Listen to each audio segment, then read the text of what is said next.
Welcome to the Retired Living Through series, and today's topic, driving safely after 80 or beyond.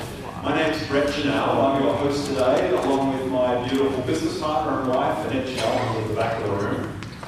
And we just so appreciate you coming out in the rain, as I mentioned, to be with us today. The purpose of today's topic and the seminar series, for those who attend regularly, you would know, is to help us be better informed, to make better decisions and hopefully avoid a crisis. And that's true of today's topic on driving as well. The whole purpose of the seminar series is that we should really be thinking about planning for our future, and we all know life continues to change as we age. And that is certainly true with driving. And driving is one of those things that's really dear to all of us because that's our independence, isn't it? Our independence and partly our socialisation, connecting with other people. We all got here today to learn and see our friends, but mainly, I'm guessing most of us drove today to get here. So none of us really want to give up our driving, but as we all probably realise, as we all continue to age, our vision, our mobility, our reaction time, all of those start to change. Does anyone notice those changing? Yeah, vision, not wearing glasses. I see a lot of other people wearing glasses. You know, mobility. I was putting on a pair of shorts on Saturday morning and I somehow put my back out, putting on a pair of shorts. Yeah. That doesn't happen in your 20s, but as we get older, it's just stupid things that cause stuff. Yeah, things don't quite work as I once did. And that's can impact our driving. I actually had to have Annette drive me somewhere because of the pain in my back was unable to drive. So I knew what it felt like that day to lose my independence because I was unable to drive. So today we're going to talk about a number of different things. And the reason this topic came up, as many of you know, Annette and I and our team meet with people who are thinking about moving, selling their home, downsizing, or they're thinking about how to stay in their home longer. And one of the questions that usually comes up, or one of the concerns, is about driving.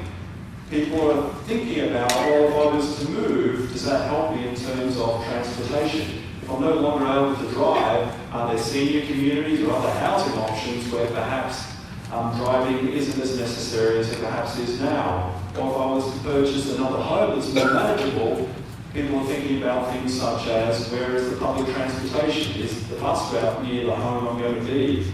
So we often get those, and they're good things to kind of think about. If we're in our forever home, what are the transportation options? Or if I was to move, what might be the transportation options if I was no longer able to drive like I do now? So today's seminar is really about giving us tools and information that will help us with some of those decisions. And to help me with that today, we have, from the perspectives of some very smart people from several organisations, and that is the Nevada State Police are going to join me, the Department of Motor Vehicles, and the Regional Transportation Commission. So on that, could I have you guys come up and join me, and we'll see if we can help our audience kind of grapple with how do we keep on the road longer and safely, and then what are the other options if that's no longer the case. Yeah, let's give them a round of applause. Yeah.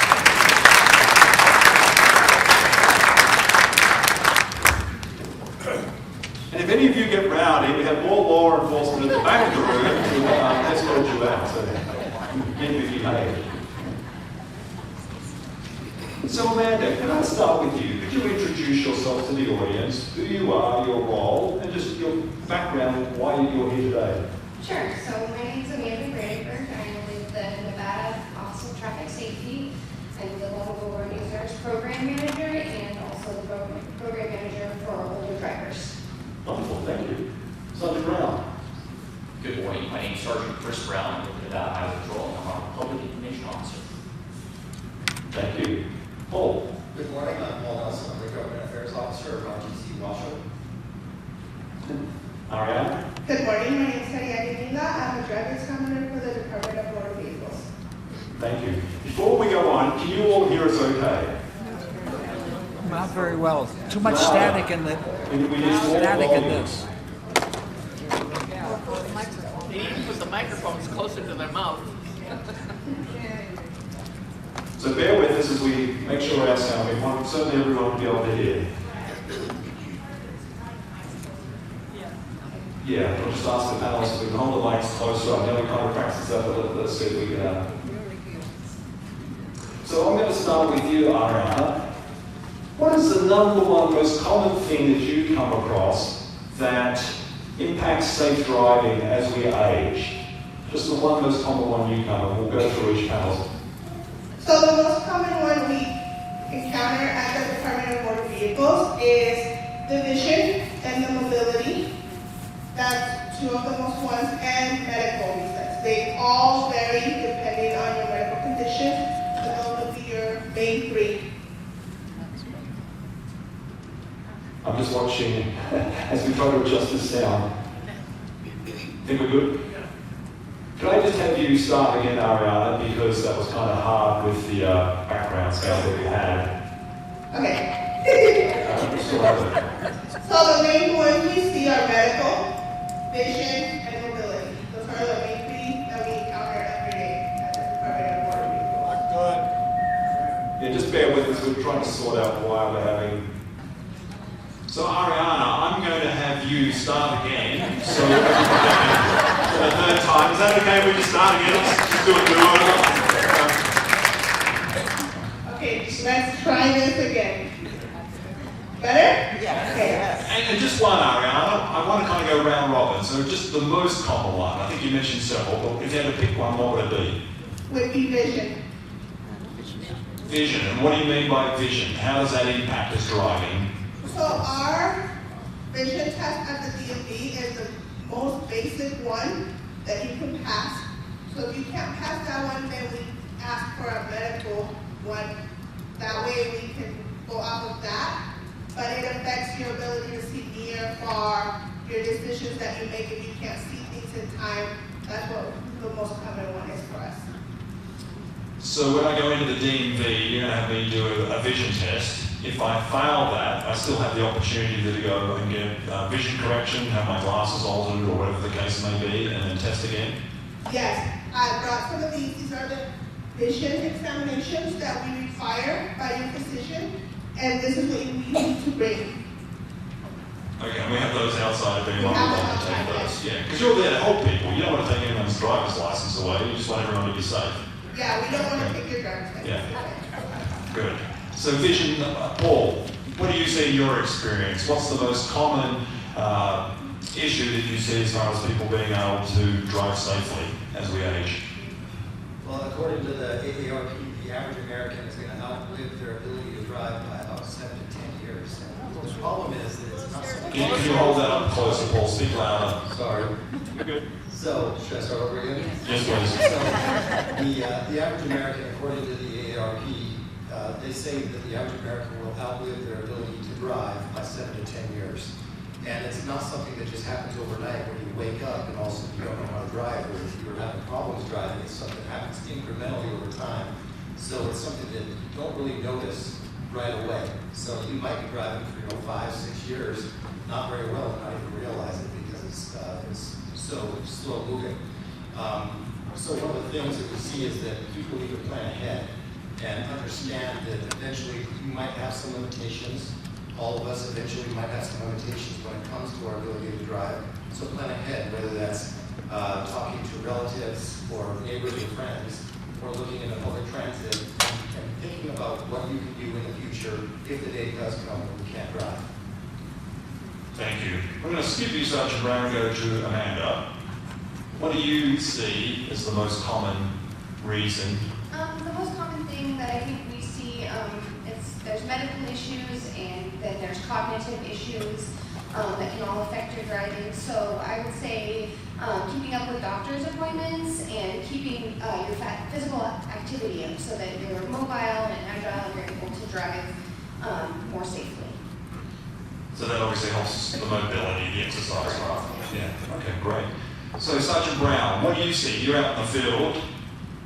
You know, there's a lot of things that we see on a daily basis with all drivers. When we start talking about folks that are driving a little bit older, it's really the reaction time that we start to see. So folks not having that reaction time to perceive incidents in the road, perceive vehicles stopping, and that's where you're going to start having issues. Another issue that you need to think of is medications. medications can impair your driving as well. So if you are on a medication and your doctor or your pharmacist has said, hey, this has that sticker on it that says, don't operate machinery, look at that, think about that, because it can impact your driving ability. With that being said, you could potentially get a DUI for driving on prescription medication. So really look at your prescriptions and make sure it's not something that's going to impact your driving on top of potentially impacts you may already have just because you're getting older. Thank you. So we mentioned mobility, reaction time, medications, vision. Is there anything else comes to mind? From any of my panelists, they're the main ones? We hit them all. Okay, fantastic, great. So let's talk about proactive steps we can take to ensure that we're safely driving for as long as possible. So how do we be proactive, Amanda? You kind of mentioned exercise as one. Yeah, so I think ways to be proactive is being self-aware and maybe knowing your limits so that you can plan ahead, so that you can, maybe you struggle at nighttime. I don't like to drive at night either, so maybe you plan your trips to not be at night. Maybe you plan them to not be during high traffic or high-speed roads even, things like that, plan your routes. Thank you. Sergeant Brown? I think a great thing to think about, something that Paul said, is your driving ability is not something that's you're going to lose overnight in most cases. It's something that's going to creep up on you over a period of time. So really, having those conversations with your loved ones, with your friends, listening to what they have to say, and actually think about what they have to say. Don't just listen and say, yeah, okay, I'm fine. But if they are saying, hey, you're going really slow, or you're not driving in your travel lane, think about those things and really criticize yourself and critique yourself on, am I really doing that? An example of that, actually, a few weeks ago, I stopped a gentleman up on North McCarran and Virginia Street up at UNR. And I'm sitting there to make a left turn from McCarran onto Virginia Street to go northbound. I'm sitting at the red light, and all of a sudden this vehicle just blows through the red light. We were sitting there together for a minute, 2 minutes on a red light. The gentleman just goes through the intersection. So, of course, I turned my lights on and stopped to have a conversation with this gentleman in his 80s. And he told me, I'm sitting there and I'm looking at that light, and he says, I'm struggling with my vision, which I think we spoke about. And I'm looking at that light, and I swear that I thought it turned green. And so we really had a conversation on the side of the road, and he told me that he was thinking about actually turning in his driver's license and not driving anymore. And I told the gentleman, hey, that's a conversation that you have to have with your family, and that's really a decision you have to make, but you have to be safe when you're out on the roads. At the end of the day, he ultimately told me he didn't get a citation. We had a very good conversation. He ultimately told me that he was going to turn in his driver's license because he didn't feel safe anymore. And that was a conversation that he was having with his wife and his loved ones about his ability to drive. So really have those conversations, think about it, and criticize yourself, because you're going to be a judge of yourself on if you're safe to drive anymore. And there's a concern of that driver being injured, but what about the wider ramifications in terms of the safety of others? Yeah, that's a great point. So whenever you get behind the wheel, it's not just your safety that you're responsible for. It's every other driver on the road now that you're responsible for. So an action that you make behind the wheel can have a horrific impact on a complete stranger. And you got to think about the users that are on our roadways. It's everybody. It could be a newborn baby that's going home for the first time from the hospital. It could be your children. It could be your friends. It's everybody that's out on the road. So when you get behind the wheel, something that we say is the decision you're making, you're taking everybody's life into your hands. So you want to make sure anytime you get in a vehicle and you get behind the wheel, that you're 100% ready to operate that vehicle and operate safely.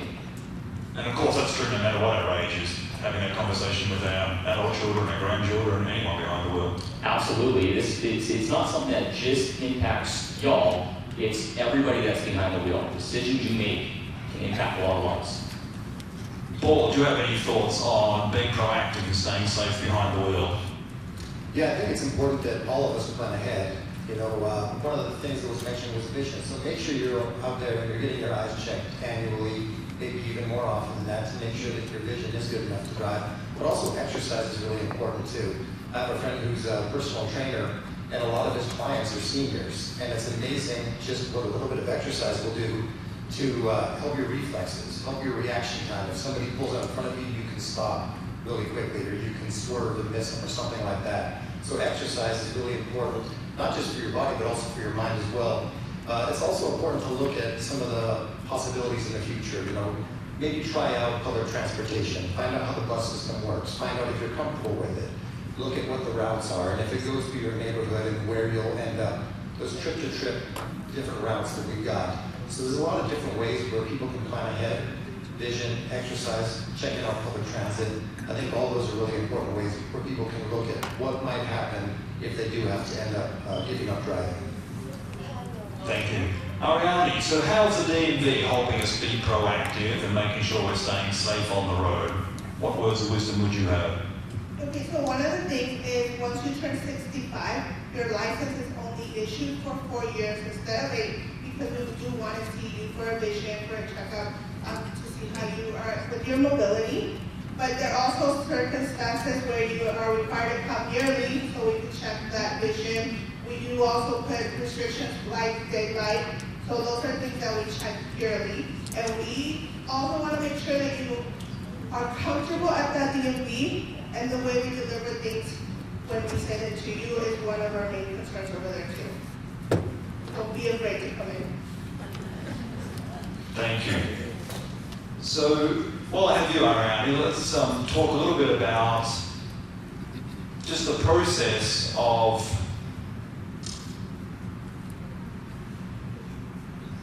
I guess you have a couple of options at the DMV. You can suspend someone's license. You can, I'm just trying to remember what we talked about. You had the option of restricting. So let's talk about restricting someone's license. They come in, vision's a challenge. What happens? What does that look like? So when you come in, if you don't pass the vision test, we don't automatically suspend your license or restrict it. We give you this form, you bring it in. Based on that is when we give you a restriction. It's based on what your doctor says. Some doctors say that you can only drive during the day. Some say you need a yearly exam, so we give you these forms to help us. And we don't make the decision. We send it to the department. It's our DLAT department, the driver's license department. They make the decision based on what we are told. But it's not an automatically you will get your license suspended. We give you multiple chances to give us what we need. And what would be some examples of why it would be suspended? What are common ones? Failure to comply with what the department is asking you. You don't come in for your yearly examination, but we do send 2 letters. We send you one with what we require, and then if you don't comply with that, then that's when we tell you. If you don't comply by this date, your license will be suspended. So we just need to follow whatever we receive in order to be able to maintain and keep our license. Yes, so it's very important that you keep your address up to date, because you will only receive via mail, what we need. Okay, thank you. Do we have any other suggestions of being proactive to being safe on the road? Is there anything we missed before I jump on to the next question? So Sergeant Brown, I'd like to ask you from a law enforcement perspective, how are situations handled when you do pull someone over? What are some of the reasons why you might be stopping someone? You mentioned one going through a red light. But what other things do you observe that would cause you to pull someone over? Really, you could get contacted by law enforcement for numerous reasons, whether your registration's expired, to a light being out on your vehicle, to a hazardous moving violation like running a red light. So the gamut is there. If you break the law while you're driving, operating a vehicle, there's a possibility you could get stopped and contacted by law enforcement. Now, how those situations unfold from the initial lights going on is really kind of dependent on the situation and the reaction from the driver. For us, any situation and how we handle the situation with the public is really dictated by the individual, by the offender, right? The person who broke the law. Now, with this audience, you can't be afraid to ask questions. So, yes, I'm sure it's very scary. I've been pulled over before, I won't tell anybody. And right, your heart rate starts racing, and you're asking yourself, what did I do? The most important thing for everybody is you're going to immediately pull over to the right side of the road and wait for that officer to give you instructions, okay?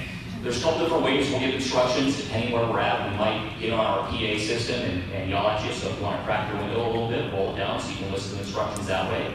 Or we're going to come up and we're going to talk to you on the side of the road and say, hey, I'm Sergeant Brown from Nevada High Patrol. The reason I stopped you is X, Y, Z. And if we're in an unsafe location, that's one of the big things. A lot of people will keep driving and say, hey, well, for safety, I want to drive down here. We're going to tell you where we want you to move. So we'll come up and say, hey, let's move down here. Don't be afraid to ask questions. After that initial point, if you don't understand what an officer or trooper is instructing you to do, you can ask questions. That's completely okay, and it's encouraged.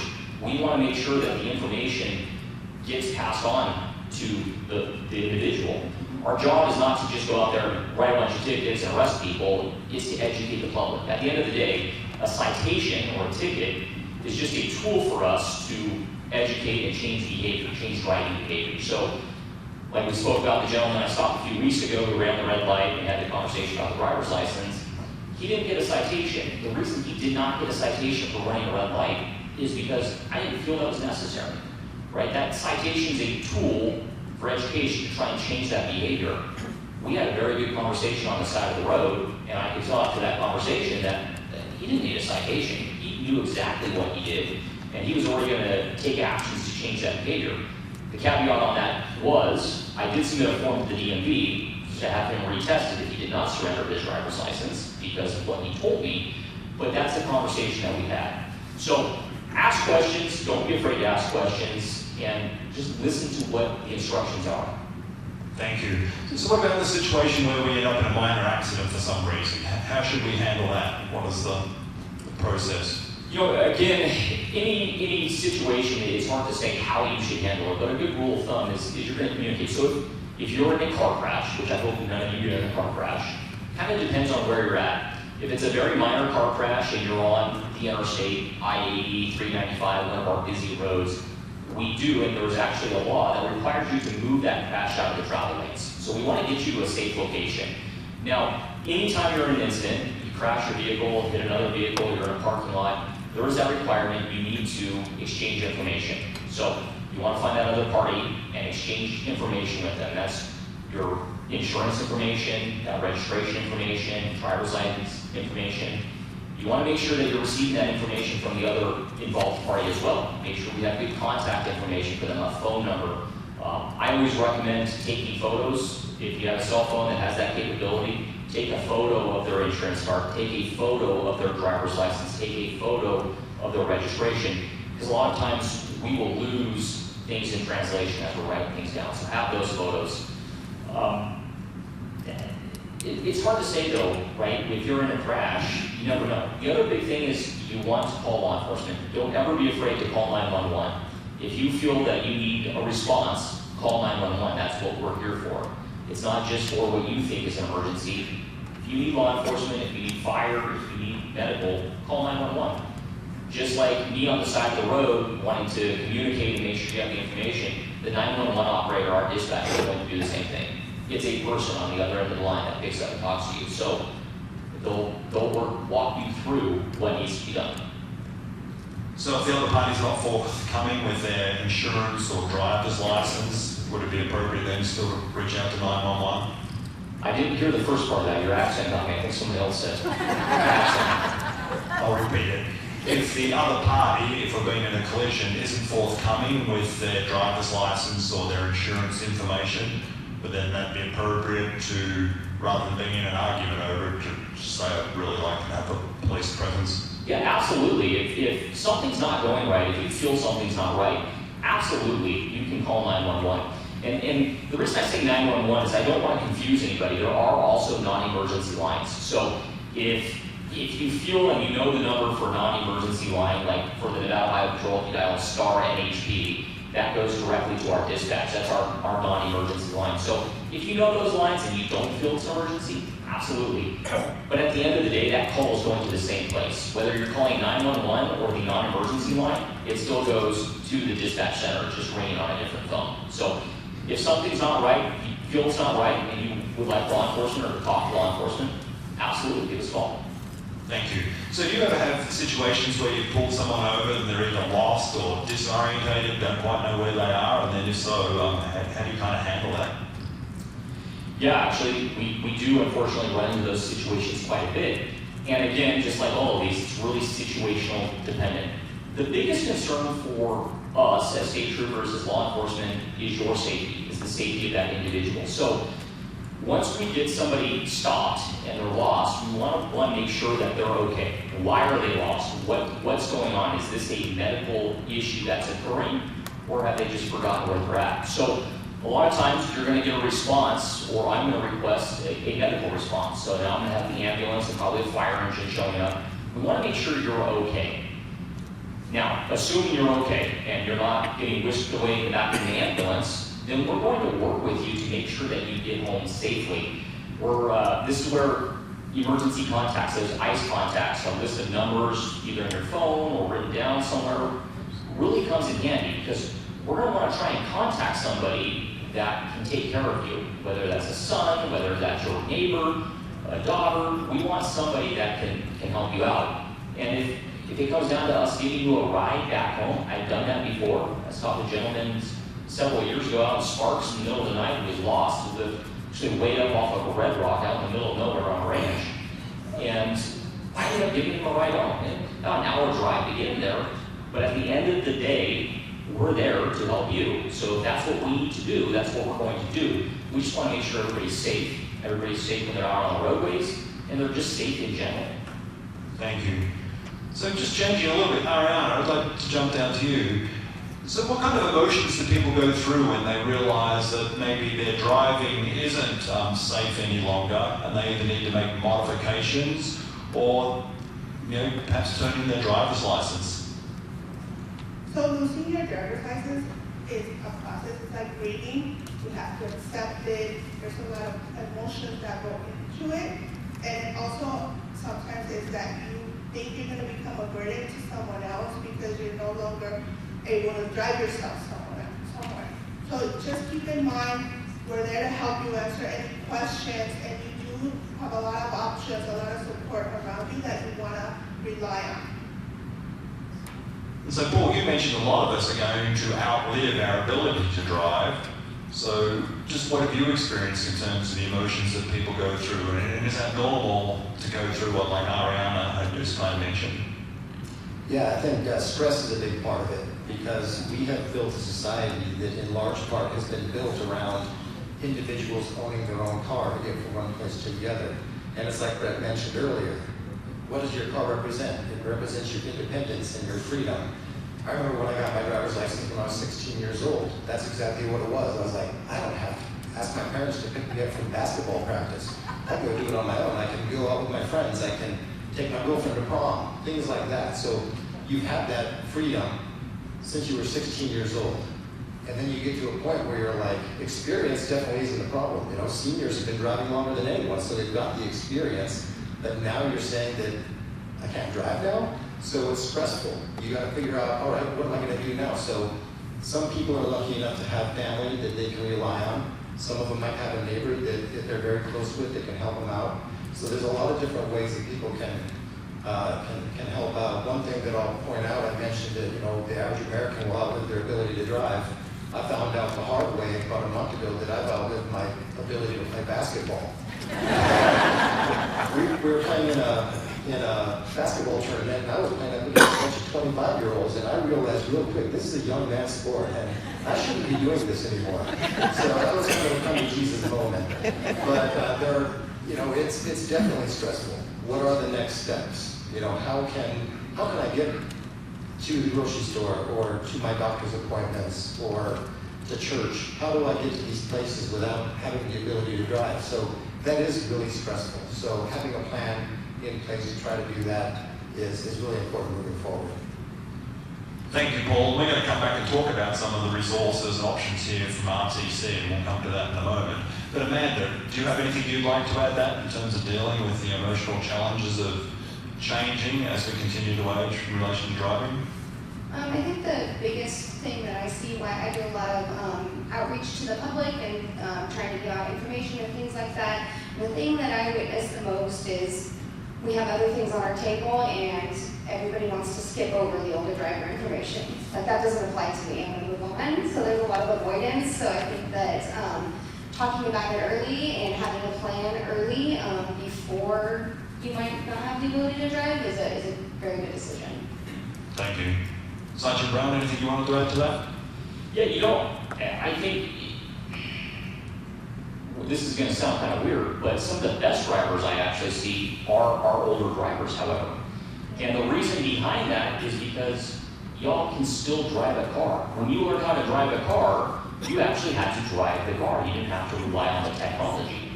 So what it comes down to, though, I think at the end of the day, something that I started to tell myself is, as we get older, in your mind, you're still in your 20s. You're still at it. It's your body that's not keeping up with you. And that's what we talk about when you're talking earlier about the vision and the reaction time. So in your mind, you're young, you still got it. And I'll tell you, some of the conversations, you still know how to drive a vehicle. It's just your body's not keeping up with you. So that's when you really have to think about it. At the end of the day, it's the safety of everybody else on the road and your safety. So listen to those folks, listen to your friends and your loved ones, really ask yourself, hey, mentally I may be there still, I got it, but is my body keeping up with me? Do I still have those reaction times that I need? Very good. So Amanda or Sergeant Brown, do you have any thoughts in terms of like technology in the newer cars versus a car that's 20 years old? There's all sorts of fancy technology that maybe makes it safer, maybe it doesn't. Just any thoughts, comments on that? I mean, we all know there's tons of new technology and everybody tries to push you towards that. They are very valuable, very useful, lane assist, things like that, but I would say don't depend on that. You know, keep your mind active and your ability to drive your own car active as well. And I know that you have more on that too. Yeah, technology is great. We love technology, but we also, again, we don't want to be dependent on the technology. Technology is a tool. It's a great resource. And some of the safety features that have been put in cars are absolutely amazing. However, at the end of the day, you as the driver still need to be able to safely operate that vehicle. A lot of times I'll stop folks on the side of the road for making an unsafe lane change or following too close, and the excuse I get is, well, that little light went off in my rearview mirror, or I had a green light on my dashboard that says my following distance was okay. That's great. Yeah, your car sees that, but can you stop in that time? You were about this close to their bumper when you moved over. That light just means you're not actively going to hit somebody. Another way I describe it is if you're flying on an airplane and a pilot puts that plane in autopilot, does that mean that the pilot can just get up and walk away?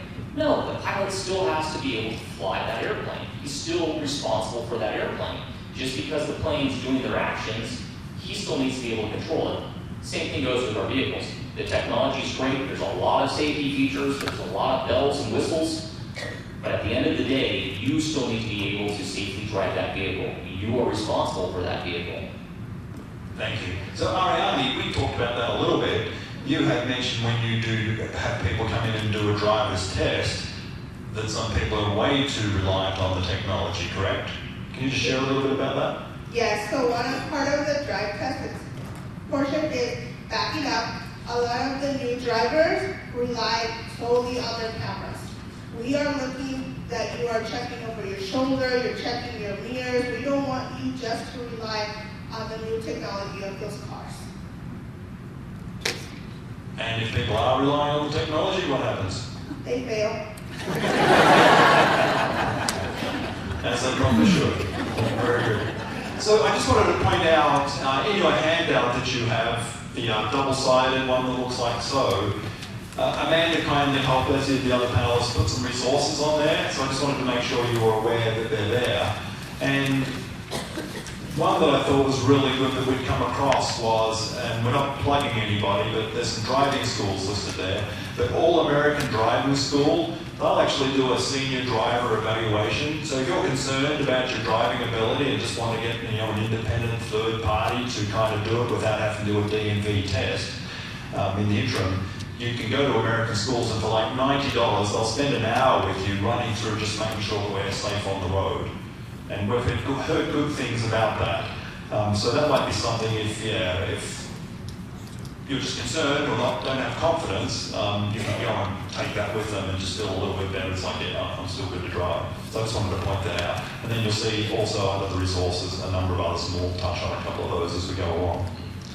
So Ariane, I just wanted to ask you regarding appointments. Some people have mentioned to me it can be challenging now with all of the technology as far as making appointments, and everybody's kind of gone online, all of the organisations trying to get an appointment. For those of us who are struggling to try to make an appointment online, do you have any suggestions or options? So I know we used to just walk into the DMV, but I don't believe that's the case anymore. Now it's by appointment only now, but we do encourage you to come to our information counters, which are windows 1 through 4 especially for ADA, which is our handicap line. There's not a lot of waiting on that one, but we will help you make an appointment. If you don't have a smartphone, we will make the appointment for you. We will teach you how to make an appointment for yourself, and we will, if you are an ADA customer, you don't need an appointment. We will help you there. We also have what is called our walk-in Wednesdays, but you still need an appointment. Those open at 8 o'clock on Tuesday night. So just say that one again. For the walk-in Wednesday, I make an appointment online on a Tuesday? On Tuesday night at 8 o'clock, they all open the appointments for Wednesday. Okay, so if I need to get to the DMV, go on after 8 o'clock Tuesday, and that's when all the appointments for Wednesday are available? Yeah, those open weekly. All the other ones are about a month and a half out. Okay. Yeah. So I would recommend if your license is about to expire, you want to do it at least 6 months in advance. 6 months in advance. And just because if there's any issues, like medical vision, it gives you that extra time to get it done. We don't want you to go a week before, a day before, because then you don't have enough time to go to the doctor, get what you need in, so it doesn't expire and you're not out there driving with an expired license. So an example might be I come in to renew a week before, and you do a vision test, I fail, and I know now I need to get a new prescription for my glasses or whatever the case may be, but my license is going to expire before I can get back in. Yes. Okay, thank you. Anything else we should know about making appointments? You mentioned like if we're struggling, get a family member or a friend to help. I thought that was good advice. Yeah, they will. You get a family member, your grandchild, they can help you make an appointment. We also, window 50 is where we do the drive test. You can also come to window 50 and we're more than happy to help you there too. Okay, so if I'm unable to get an appointment online for whatever reason, I can come into window 4 or 50 and someone will help me get an appointment. Yes. And that's going to be an appointment for a future time or potentially that day? So, like I said, for the ADA, we'll take you that day. But we will try to schedule you for future appointments. If we can, we will help you schedule for that following Wednesday because we have the capability of scheduling it before anyone else. Okay, thank you. Anything else we should know? Don't be afraid of the DMV. I know we have a reputation, but we're nice people and we try our best. You are very nice. They've been super helpful as I was putting this together. I had multiple people reach out and help. So, I know you're all working hard and doing the absolute best that we can do. So thank you. So Paul, I'd like to jump to you and just talk a little bit about the services that RTC has to offer and how that can help us if we're trying to drive less or choose not to drive anymore. Tell us, walk us through each of the different services that the Regional Transportation Commission, RTC, can help us with. Yeah, I think a lot of people don't realize that one of the largest groups of our customers is actually seniors. In fact, one of our busiest bus routes, I think it's bus route 2, goes on 9th Street. And a big reason why there are so many seniors on that one, why that's such a popular route, is because it goes to the senior center, drops people off, picks them up right there at the senior center. We also understand that a lot of seniors living on fixed incomes, whether it's Social Security or whatever payments they've got, They're living on fixed incomes, so we offer discounts for our bus fares. A regular bus fare is $2 a ride, or it's $3 for a day pass. For seniors, it's $1 a ride, $2 or $1.50 for a day pass. The same thing goes for our FlexRide system. If you're not familiar with FlexRide, that is that we've got 4 zones in the Reno and Sparks area where we either have limited fixed route service or we don't have any at all. So those 4 zones are the Sparks and Spanish Springs area, the North Valleys, Somerset and Verdi, and the South Meadows. And the way the FlexRide system works is you can either use the app on your phone or you can make a phone call and schedule it. It's our version of Uber or Lyft. It costs the exact same as a bus fare. So what happens is it's those smaller cutaway buses, the same that we use for our paratransit service. They'll come and pick you up at your door and they'll drop you off at your destination anywhere within that zone. If you want to go outside of that zone, they'll take you to the nearest bus stop and you'll just transfer onto the bus and be on your way. So there are options with that. Another really popular program that we have is our taxi bucks. And if you're 60 years old or older, a veteran or a person with a disability, you can apply for the senior taxi bucks. What that is a card, kind of like a prepaid grocery card or Home Depot card or something like that, where every month RTC will auto-load $60 onto that card, and you can use it for either a taxi, an Uber, or a Lyft. Once that $60 is gone, it's gone. But the very next month, you'll get $60 auto-loaded onto that card again. If you don't use the $60, it doesn't roll over. So you can't just stack up $60 after $60. It is a really popular program because $60 doesn't really go that far when it comes to transportation, but it might be that one critical trip you need to get to the pharmacist or to the doctor's office, the grocery store. My parents are both in their 70s. They both signed up for this taxi bus. And they're both still driving. And I don't think they're very good drivers personally, but they're still driving. But they signed up for it because they like to travel. And when they go to the airport, they don't want to have to worry about parking or paying for a cab. So $60, and they both got, that's $120 between the two of them. They can make that taxi service stretch pretty far. So we've got a lot of good programs in place for our seniors. They're valuable customers, and a lot of times they're the ones that need our services the most. So yeah, there's a lot of programs. I think the biggest transition for people is after they've been done driving for decades, switching over and then learning the bus routes. We do have people that are very highly trained in this. Over at our Centennial Plaza bus station in Sparks, we've got our mobility center. And we've got some experts there that actually have, it's an indoor, it doesn't look like a bus, but it's built to scale as a bus. So if you're a person with a wheelchair or you're on crutches, they will actually take you through this mock bus to show you how the wheelchair maneuvers around the corners when they get on the bus. I want to point out too that our bus drivers are very professional and very helpful.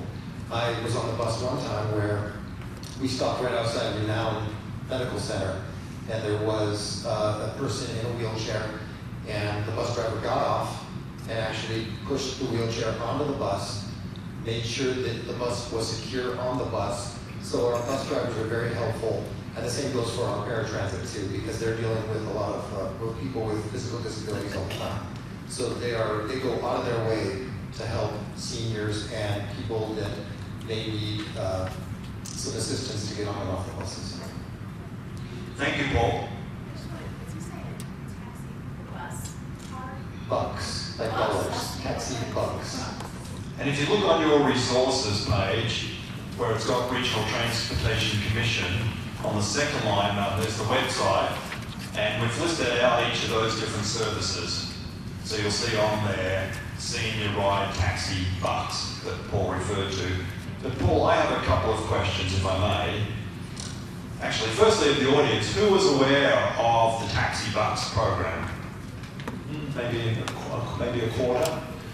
So how much does it cost, asked Paul, to have $60, if we're over 60, put on that card each month? What's the cost to each of us?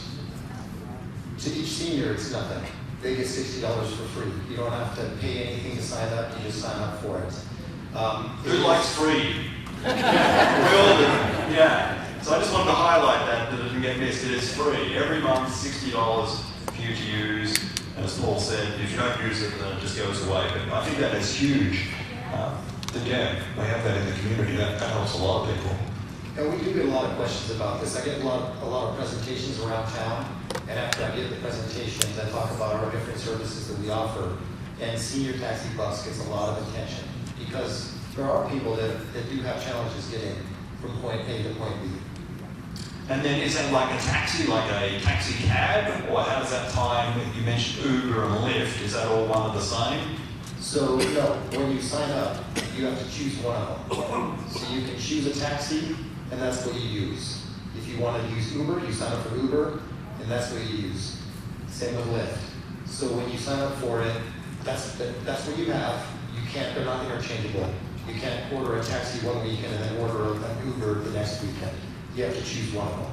And if I decide I don't like one of them, when do I have that opportunity to change to something else?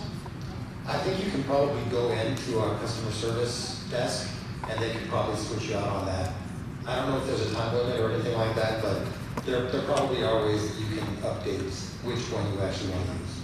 Okay, thank you. What else should we know? We understand how important transportation is to seniors, and that's why we go out of our way to put these programs in place and to give our discounted fares. And I guess the question comes to my mind, how do I find out where the transit service runs, where are the bus routes, and then where does the flex ride? You mentioned 4 different areas, but where would I go to see that visually in relation to where I live? So your best option is to go to our website, rtcwashua.com. Our public transit page is our home page. So when you go on there right away, you see the bus pictures and you can see, you've got options to look at the maps and look at the routes. And that's a really good start. Another option you can do is use our transit app. And for any of you that use Uber or Lyft, when you order that car, you can look at your phone and see where that car is. That's similar with the transit app, where you can see, it'll tell you how far away that bus is before it gets to you. Another one is with FlexRide. The app for that is Connect. So we launched that, so that's an easy way to order a FlexRide for you. But the best way, for most people, if you got a phone or a laptop or a home computer, rtcwashua.com, that's the best place to start. Thank you. And it's in the handout along with the customer service phone number. If I get stuck, Paul, and this is all too hard, is there anyone that can give me some help or assistance? If I call the phone number, would they be able to help talk me through, or can I come into you and get some help? Yes, we have, I think, 3 or 4 customer service agents right there in our headquarters, and they can definitely help you out with that. They can either tell you where the nearest bus stop is, how long the bus is going to be there. They're very helpful. They've been doing it for a long time. One of our customer service agents actually used to be a bus driver, so she understands the system better than anybody. So yeah, if you guys are ever stuck and you have questions, feel free to call that customer service line, and they can definitely help you out. Thank you. Did Paul earn his speaking fee today? Thank you so much, Paul. That was a lot of great information. And you're all going to hang around after this if people have one-on-one questions. Yeah, fantastic. So, I don't know who wants to take this question. Maybe I'll start with you, Amanda. What's the best way to approach a loved one who we believe is no longer driving safely without damaging the relationship like Paul might do, telling his parents they aren't very good drivers? Or getting someone being defensive. It's like, man, you don't know what you're talking about. I'm totally safe on the road. I think the best way to approach it is include them in making a plan, right? We all probably plan for retiring from the workplace, and it's inevitable that we are going to need to retire from driving as well. So, can you say those last 3 words? It's inevitable that we're going to have to prepare for driving retirement. Has anyone come to that realization? Because when Amanda said that to me, it's like how long can we drive until the day I die? But from what she said and what Paul said, we're going to all most likely outlive our ability to drive. If we live to 100, we're probably not driving at 100. And we probably our reaction times. There will be some exceptions, there'll be some people who are, but most of us, in terms of vision, mobility, or our reaction times, probably won't be driving at 100. And I'm guessing most of you in this room are probably going to live to 100. We're all living longer. So it's something we need to plan for. So sorry, continue on. No, that's okay. So I think, yeah, if you involve them in it, then they can make decisions and they can learn public transit and they can have a plan for when they want to give up their keys. And then the other thing I would say, encourage self-assessment. There's self-assessment tools on AAA, AARP, various websites. Look internally at how you're doing. If you were trying to talk to your parent or somebody who should quit driving, have them do a self-assessment and see what they come up with. And how do we have that conversation with our grandchild that we think shouldn't be on the road? Well, you know, we all, like they said, we get our driver's license at 16, and then there is pretty much no requirement for any type of remedial driving. Laws change, all kinds of things change, and you never have to take a test again, and so that's where the driving schools can come in. You know, maybe your grandchildren need to take a driving course also. But thank you. Ariane, what advice would you give? Because you have people come in and you have to have those difficult conversations about whether we're safe on the road or not. Do you have any thoughts on that? Just we try that delivery when we're trying to explain to someone why their license is being taken away. There is also a form that you can come in whenever you like to fill out to surrender your license. You don't have to tell us why. You just fill it out, say I'm done with driving, and we surrender it for you. We know it's emotional, and no one can make the decision that you're not safe to drive unless your doctor or your spouse. Your kid cannot come in and say, my parent doesn't know how to drive anymore.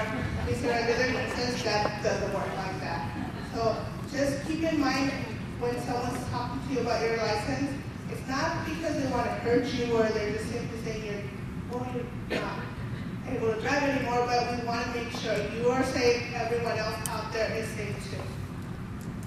Thank you. Paul, any thoughts?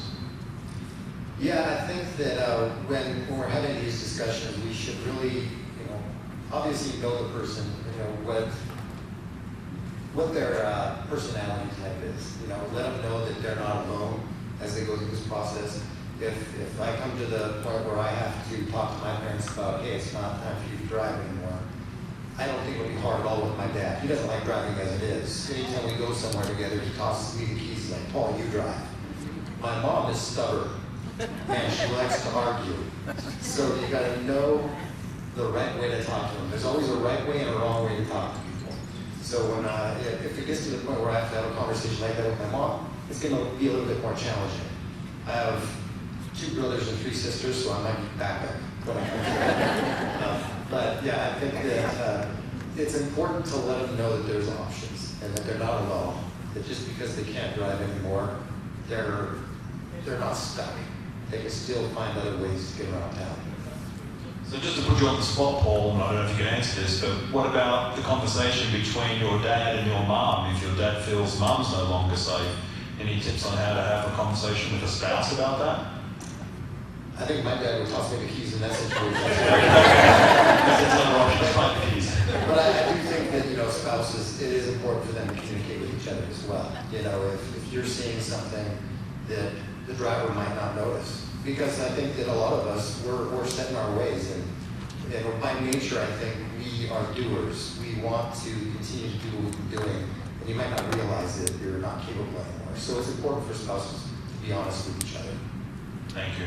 Sergeant Brown, what would you add to that conversation? I think one important thing is communication is key. I think we've all been in those conversations where we don't want to listen to what the other person's telling us.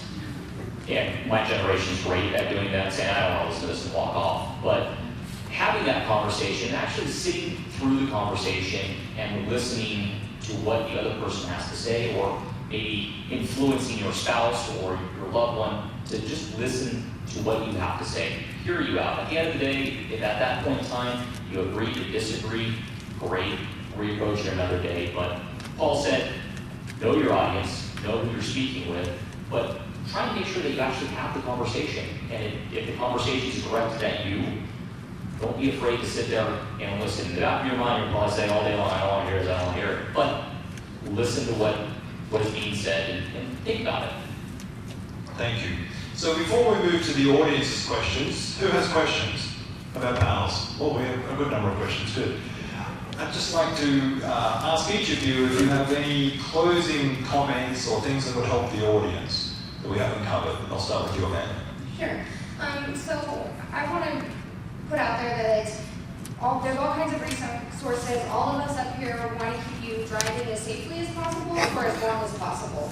There's all kinds of adaptive devices that you can put in your vehicle. There's telescopic things that you can put on your glasses if you have vision issues. There's pedal extenders and extensions. You can switch sides if you have something wrong with one or the other sides that you can use. There's steering controls.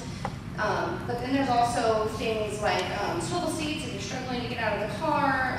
There's door handle helpers. There's seatbelt helpers. There's all kinds of resources out there that help you keep driving safely, comfortably for as long as possible.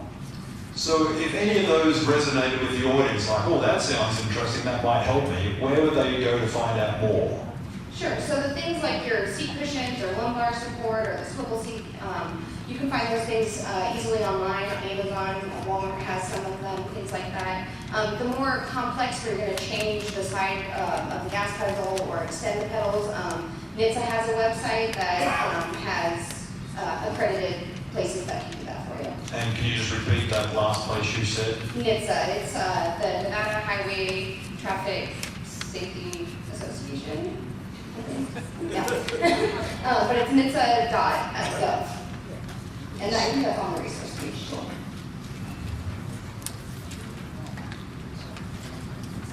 Yeah, National Highway Traffic Safety Administration, sorry, not association. That's the one at the bottom? Yeah. Yeah. And if I still have questions, is there any way I can reach out to your organization? Yes. I did forget my business cards today, but you can come to the table, or if you have something to write on, I'll give you my email if you have any questions. But we also have a website. It's Zero Fatalities Nevada, and there's information on there as well.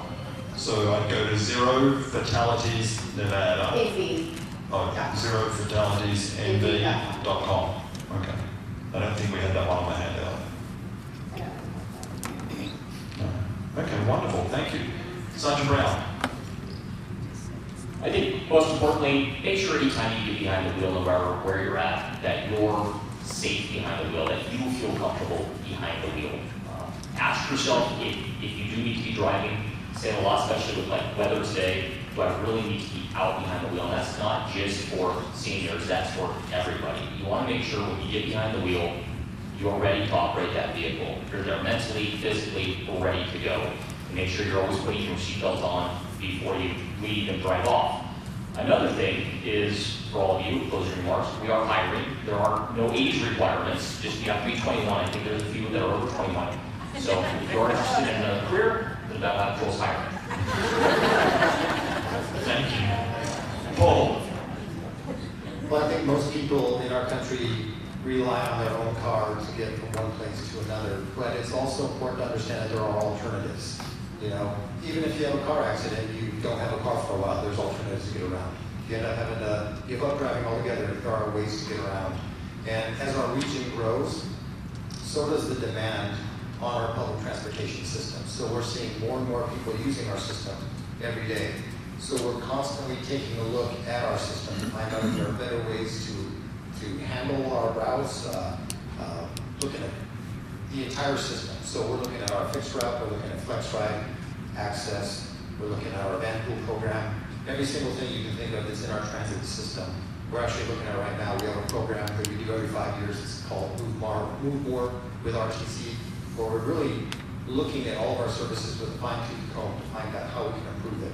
So just understand that, you know, maybe there's something that doesn't work very well right now for you. Maybe in the future there will be, because we're constantly trying to evolve. Thank you, Paul.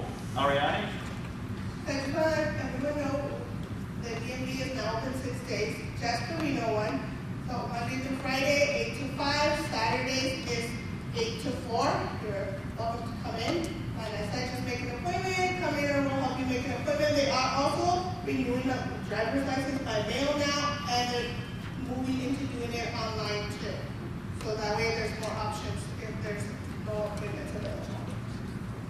so much. So if you have a question, please put your hand up. Just a couple of rules. It needs to be a specific question related today. I'm not looking for stories at the moment, but just a question of the panelists, just so we have enough time to get through all of the questions. So I see one over here. And we'll start on this side, yes. Okay. I have 2 questions for... Let's start with one question, and then we'll come back if we have time. All right. So what's your best question? My first question is, my mother has a valid, unexpired driver's license. She doesn't drive anymore. Can we swap that over to an ID, picture ID online, or do we have to go into the DMV? So you would have to come into the DMV because she has to surrender her driver's license. Thank you. Great question. Over this side. That was my question. Okay, that's your question too? You asked a great question. I wanted to just mention my husband passed away not long ago of dementia, and we pre-planned, which was the best thing to do. When he was diagnosed, but still very ill, we talked about... Could you just hold your microphone a little closer? Sorry. My husband had dementia. When he was first diagnosed, yet still very able, we discussed driving for both of us and talked about there could be a baby in the car, there could be a pregnant woman in the car, there could be someone pushing a stroller. And we both agreed with each other that since we trust each other, if one of us feels the other should not drive, we're going to take that for reality. As it turns out, my husband went 1 mile to go get some Baskin-Robbins ice cream and totaled the car. 1 mile from our house, that was his last struggle.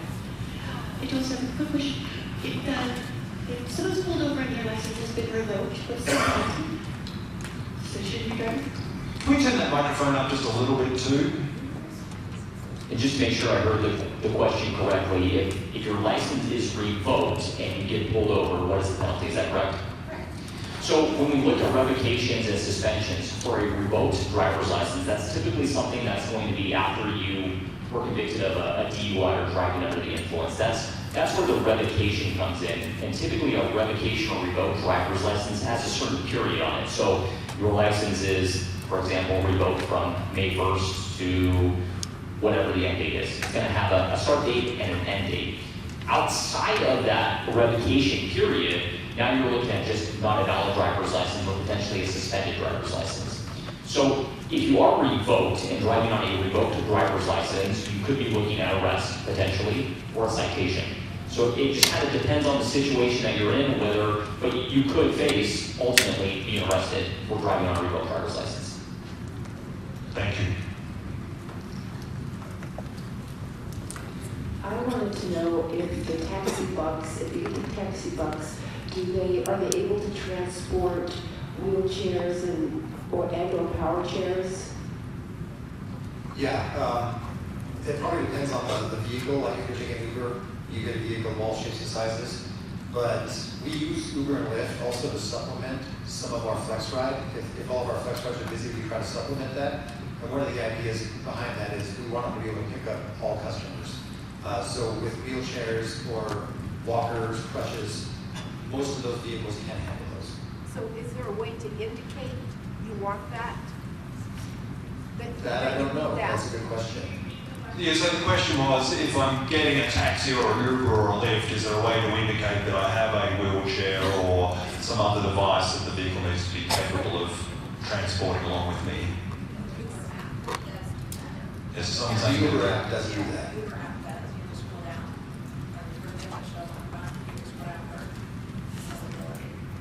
So I guess the question, Paul, is when I'm booking it, am I using the Uber app, the Lyft app, and the taxi app, or is it an RTC app to book those? No, you're using the Uber or Lyft app, or you're calling a taxi, and so you would go through the channels through them. Your card would be connected to one of those providers. Okay, and I know on Uber and Lyft I've seen that, it gives those options. I don't know about the taxi app, I haven't used the taxi. So that was a good question. Hopefully that partly answers. Uber and Lyft, yes, we're not sure about taxi. Question over here, Joe. Yes, it's for Sergeant Brown. There are all kinds of dangers out on the highway, but the worst, in my mind, is the tailgater. And what's the best way to deal with a person who follows too closely? Great check. Not what he just said. Don't do that. I guess Joe's solution, but some people didn't hear, what's the best way to handle tailgaters? Joe just mentioned there's lots of tailgaters, and obviously it's not safe. How do we handle that, Sergeant Brown? Well, unfortunately, there's a lot of horrible drivers all across Reno and Washoe County. I've grown up here and I've watched the driving deteriorate over the years. When we speak about tailgating or following too close, one of the best options for you is to separate yourself from that situation. So if you can exit the freeway, go to a parking lot, just separate yourself from that situation the best you can. And that's not just for tailgating, we've seen a big uptick in road rage and aggressive driving.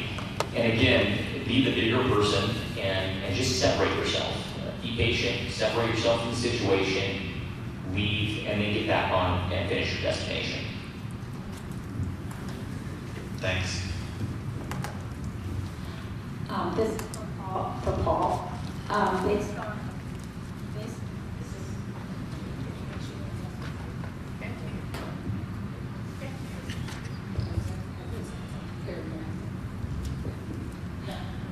based on a friend who had a wonderful paid trip to San Francisco, hired a car, and had a wonderful experience in San Francisco with the self-driving cars, the self-driving taxis. Do we have any thoughts for that in the Reno area coming up? And I would have died, and if she told me this before she went on the trip, but she said it really worked well and thought that the self-driving cars were safe and slow, and she has an older husband, so she thought it was a good thing.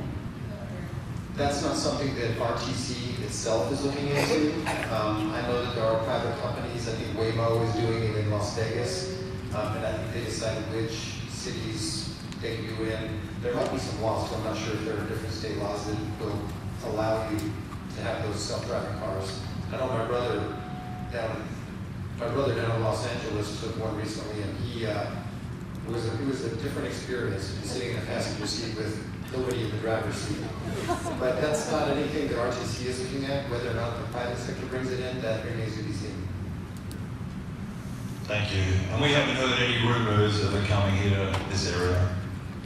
I don't think we're big enough, to be honest, to make it worth their while. Is it on? Okay.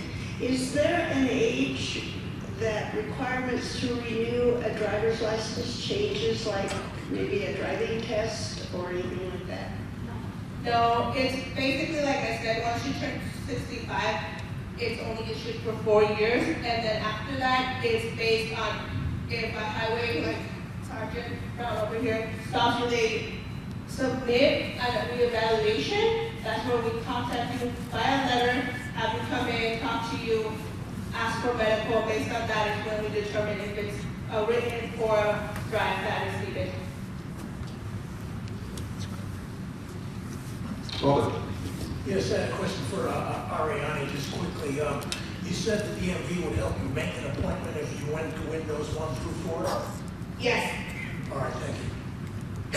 Is it Windows 1 through 4 or 4 and 20? No, it's Windows 1 through 4 is our information counter, but drive examiners are Windows 50, which you can also come in and we'll more help you. Okay. You touched on the self-driving taxis, but what about buying a self-driving car and using that in Reno as an improved way of transporting ourselves as we age, as the technology for that improves over time? I can't wait until it does. That'll be a great solution for lots of people. I don't think we are anywhere close to that, are we? Maybe. Yeah, so when we look at self-driving technology and self-driving cars, it's something that is still going on, right? They're still studying that. So that's not something the Highway Patrol really deals with other than maybe enforcement as things come online and looking at the technology. So it's still stuff that's being tested. I personally have not heard of that being authorized or approved for fully automated cars here in the Reno area. I could be wrong on that.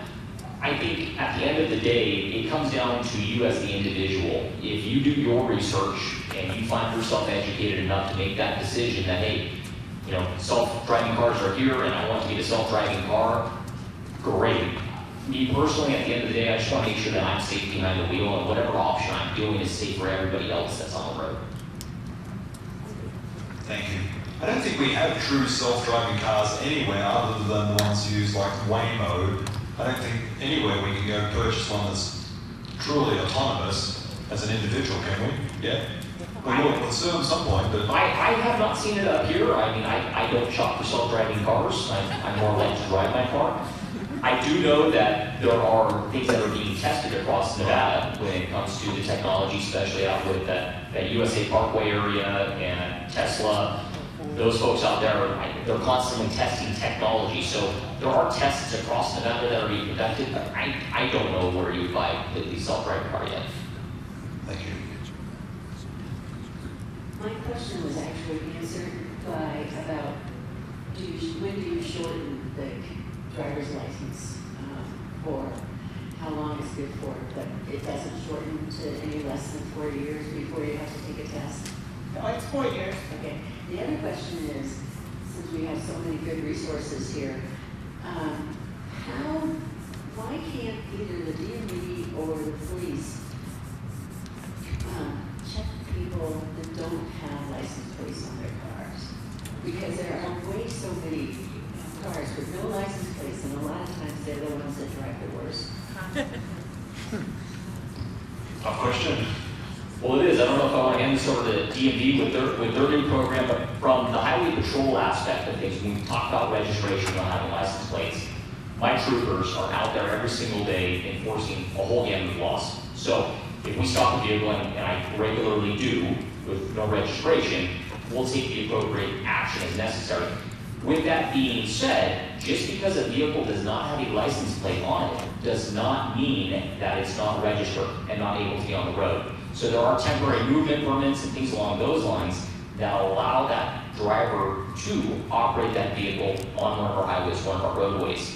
But I agree, there are a lot of license plates that are not on vehicles or expired. It's one of my pet peeves, especially when I have to register my vehicle. When that comes up, I'm really hitting the registration and I have to pay that $700 to register my car. So I agree. Yeah, and the DMV recently launched a program on our website where you can report if you saw a car with no plates or no registration. And I believe the first day they got like 1,000 reports. Yeah. So we also do recommend that if you're selling a vehicle, please take those plates off your vehicle and turn them into the DMV. Because we do see a lot of people sell their cars with the plates on them, and then something happens and you're responsible because your plates are on that vehicle. Can I add something onto that with selling your car? From experience, selling a car, whether you can get online or go into DMV, you can surrender that registration. You can do that online, and when you sell a private party, you want to get that information, and you'll enter that into DMV. You do it online, it will ask you, who did you sell this vehicle to, so you can give that information. Because a lot of times, I will stop folks that have bought a car several years ago, and they have not followed through with going to DMV to change the title over. So it's still showing registered potentially in your name if you're the one that sold it. So make sure that you do take those steps to surrender your registration and update DMV on their forms that this vehicle was sold to Joe Black or Mr. Wasinski, that vehicle has transferred over to them, it's no longer yours. Thank you. I have a question for Paul. Paul, in relation to the taxi bucks, what kind of information do you need to take with you when you go down there to Centennial Plaza? I'm not completely sure on that, but it's probably a good idea just to bring some identification. I think really the main factor is your age. So there's 3 categories. If you're a senior, 60 years old, or a veteran, or a person with a disability. So as long as you've got some identification that provides that information to them, I'm assuming that's probably the biggest thing. And I don't know if there's any other kind of identifiable information that you need to provide or not, but if you want to give me a call afterwards, I can check with the people that can answer that. Thank you. Just an FYI, I've taken advantage of Lyft with the M4, and I have handicaps, so So when I ask for a car, I ask them to send me a small car or a lower car, because sometimes they send a pickup truck or an SUV that you have to climb into, but they don't see that. The driver's supposed to see that and acknowledge it before he accepts your ride, but they don't always. That's just to let you know, anybody that's interested in doing that, and that's with Lyft. Thank you for sharing that. And Paul, do we need a credit card for like the overage of the $60? To supplement it, like if you go over that $60? Yeah. I'm not sure. Not sure? Okay, thank you. Okay, so when you're turning 72, what are the requirements to renew your license? I know there's extra, so I hear like vision tests or with the doctor. Are there any outside requirements that you have to take care of before you come? No, so basically you make your appointment, you walk up to the window. The technicians are looking at you, how you react, if you can hear. They do the vision test. If you have no pre-medical in your DMV profile, we base it after that. But the physician also can request an evaluation, and that's where the forms for the evaluation come in. The doctor's notes, all of that requiring us to look a little bit further. Ricky, you have one here, and Gina? Yeah. Yes. I have a couple of safety tips I would like to share. One that came to mind, I didn't hear anybody mention this when we were talking about safe driving, and that's to reduce the distractions within the car. If you're eating, if you're playing with the radio or your CDs, and of course we know about cell phones, that's a no-no. But it still happens, or it could be your passengers, or if you're a grandmother and there's squabbling children in the backseat, they're distractions, and you have to think about keeping those to a minimum or not at all. Yeah, thank you. Did you have a question of the panelists? I've got quite a few more hands with questions. I just have one more to share. Twice within the last 5 years, I have been hit from behind. And I passed on this safety tip recently to a friend who had never heard of it before. And that's when you come to a stop at a red light or whatever traffic jam, stop far enough back from the car in front of you that you can see their tires. And then I again stopped because I've been hit twice within the last few years. I keep my foot on the brake. Not only am I far enough back, but I keep my foot on the brake. And that has been a lifesaver. Well, I'm just offering safety tips. Yeah. Thank you for sharing. Question, Obi? Quickly, regarding Uber and Lyft, you need to have a credit card with them. And if you go over the 60, it automatically gets charged to your credit card just because you haven't lived out. Also, if you tip, it's going to get charged to your credit card. And if you use it outside of Washoe County. What was the last part, Tom? You can use that outside of Washoe. Outside of Washoe. Okay, wonderful. Thank you. Do we have another question up there? Yeah. Lauren. I'll direct this question to the whole panel. It's more or less been asked, but not exactly. As I lose my capability to drive, I just figured to buy a self-driving car. What do you think of that? You know, it's kind of funny when I used to work in the news and we were doing a story about these self-driving cars, and it started this whole discussion. A lot of us that have been driving longer, we're sitting there like, I don't know about that. I don't know if I trust a robot that somebody could hack it and all of a sudden there's chaos. The younger drivers were all about it. They were like, oh yeah, could you imagine how much better driving would be if machines were doing it instead of people, because it takes the human error out of it. I think it will definitely take some relearning and getting used to if it gets to that point. It would take drunk drivers off the roads, so he would have less people to pull over and there would be less crashes. So I don't know. There's, you know, I think there's a comfort level that we're all getting used to with them. Anyone else have a comment on that? I will say this with self-driving cars and the technology, not completely self-driving yet, but the assisted driving capability, especially that we see in like the Teslas. I did stop a gentleman a couple months ago. I was driving back up to Elko, got right here in a rush hour going through I-80 through USA Parkway. There's this Tesla.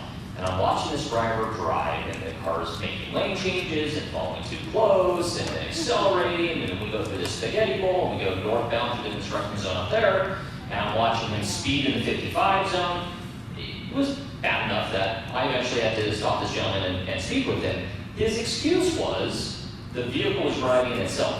So he got a citation for numerous hazardous moving violations, which was a very hefty fine for his self-driving car. So do your research and make sure you're comfortable with whatever you decide to drive. At the end of the day, you're responsible for the safety of that vehicle. Thank you. Something to think about. Larry. This one is for Paul, and we've never used Uber before, but if we get that $60 a piece thing and the two of us go to the airport, is it charged to both of us? So it's per ride. Per ride. That's right, thank you. Per trip, I should say. Per person, both would get $60, and just one of them would be using it for their ride to the airport. So they're effectively $120 they could use within a month. Yeah, so if both, like with my parents, both of them have it, so they have $120. If they ride to the airport together, only one of them actually has to use it. It's a pretty good deal for a married couple, isn't it? $120 a month for some transportation locally. I'm sorry to double dip. I meant to mention also, my husband did have his accident. The insurance company asked if he had any medical conditions that might be affected him. And luckily we had one of those one-time free things. But I go to the Alzheimer's Association also. We discuss frequently that if there is a diagnosis on board that could probably affect cognition, your insurance might not cover that person should they have an accident, because you know there's a cognitive impairment and you're driving with that. So we've all discussed in that group, you might not be covered if that person has an accident if there's a diagnosis on board. Thank you. We have time for one last question, maybe two or three quick. You both sit beside each other. For the DMV, okay, if you have to give up your driver's license, that driver's license also lets you fly airplanes and stuff because you've got the star on it. Do you have the ID card that will just kind of replace that? So yeah, basically it's just we take the part that says driver's license and we replace it and it just says ID. But if you already have a real, the real star, the full star, it automatically transfers to your ID. Okay. Great question, thank you. Last question. I have a question. How many accidents are caused by older people? And where is the insurance? Does the insurance go way up at a certain age? Because we're less, cognitive. Do you have any ideas on that, Amanda? Statistically, the age we consider older drivers in our program, 65 plus, they are statistically the more safer drivers on the road. Yay! Yeah. They don't, they regulate themselves. You guys don't drive at night if that's an issue. Try not to make left turns because sometimes that can be an issue and all those things. So statistically, you are lower on our data set. It does happen. The thing to think about is when you are in a crash, you have a higher probability of being severely injured or killed because of age and mobility and things like that. So that statistic's a little bit higher, but actually being involved is much lower than anybody else. But have you found that there are more accidents by it? I can't hear you. Okay. Sorry. Yeah, yell that last bit out. Have you found that there are more accidents caused by it? Are there more accidents caused by older drivers? You're saying no. Yep. Yeah, thank you. Thank you all so much for being here. Give a round of applause.